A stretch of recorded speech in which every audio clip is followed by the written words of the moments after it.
to be with sa Sunday na ito. Everybody standing, please open your Bibles to the book of John chapter 19. John chapter 19. That song, Via Dolorosa, tells us about the way of the suffering that Jesus has to go through. That's the Via Dolorosa. If you go to Israel, may mga tour packages yan. Sino sa inyo nangangarap na one day makapunta kayo sa Israel? Sa millennium na siguro yung iba, no? Isa sa mga desire ko, sana kung bago man mag-rapture, bago kunin ng Panginoon, talagang gusto kong makapunta sa Israel. Yan ang isa sa mga desire ko. Amen? Maraming mga opportunity na pagpunta sa Amerika, pero hindi talaga ako. Hanggang ngayon, hindi pa rin ako nagpapa-interview. Marami talagang pagkakataon, pero parang mas gusto ko pang pumunta sa Qatar, at maglakad patungo doon sa Israel, kung mas malapit-lapit yung Pero isa sa mga talagang desire, gusto kong pumunta sa Israel for it. Naghahanap ako dito sa Pilipinas ng mga Christian groups. Sa Amerika kasi may mga Christian groups that arranges all the Israel tour. Mga Baptist churches, mga Baptist pastors, hino-host nila yan. Pero dito wala pa. Bakit hindi tayo magsimula niyan, no? Amen. Tayo may mix naman tayo, no? Amen. May mix tayo. Kung meron tayong mga alam dyan, di ba? Pwede tayo mag-organize. Tayo magdala ng first group, no? Na Baptist group. John chapter 19.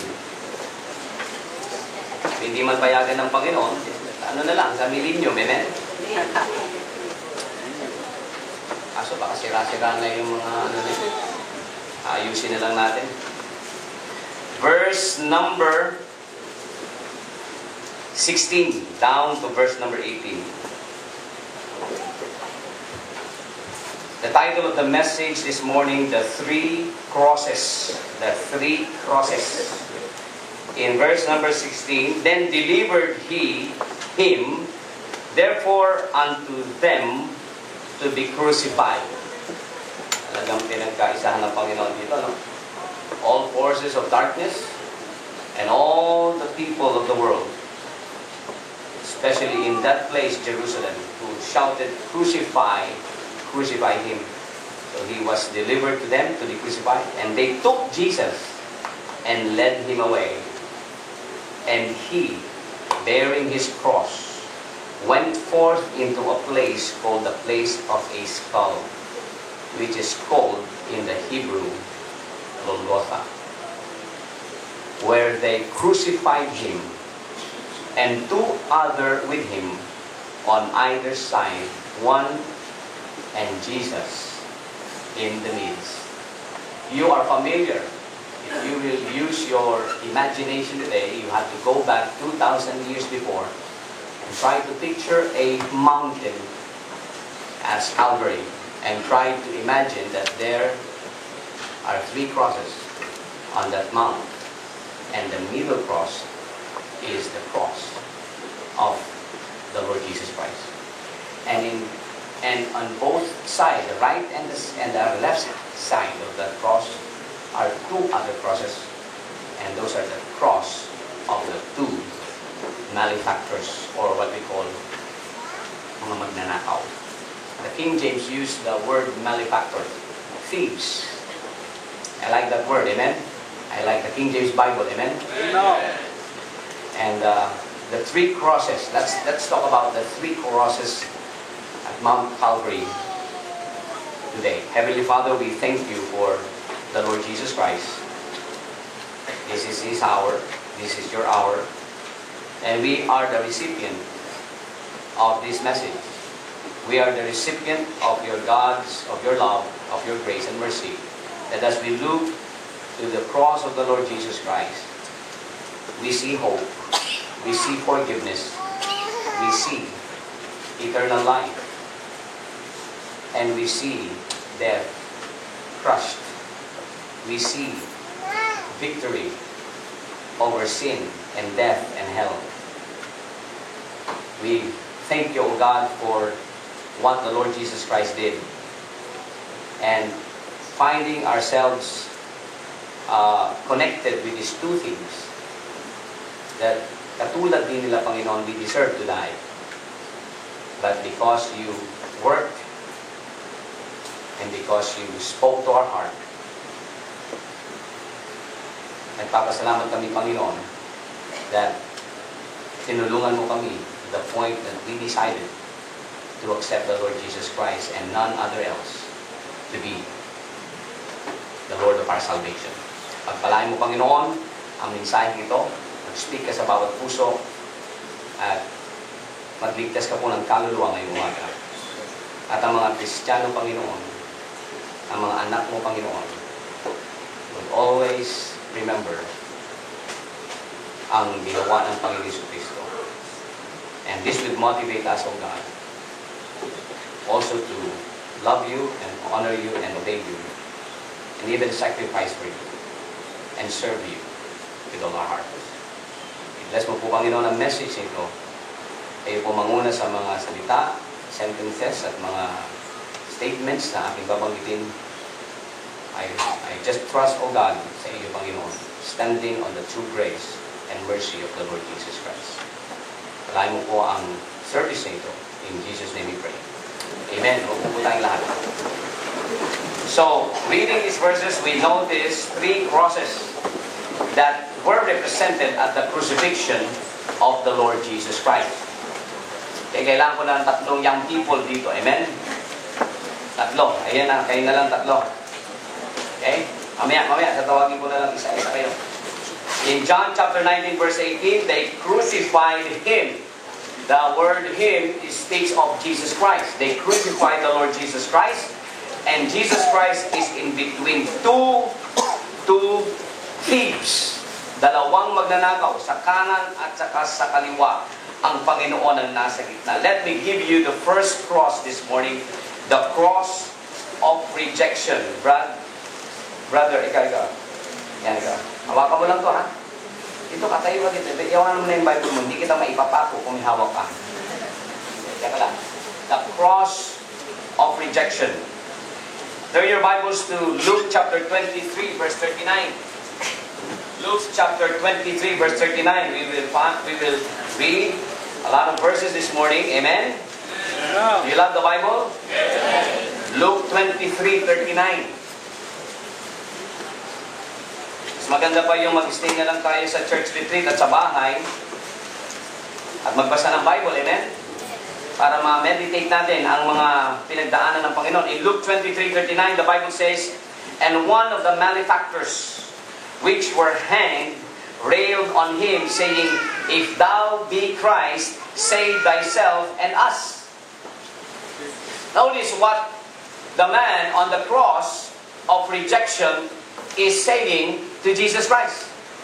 He was railing against Jesus Christ. The word railing means that he was even insulting the Lord Jesus Christ.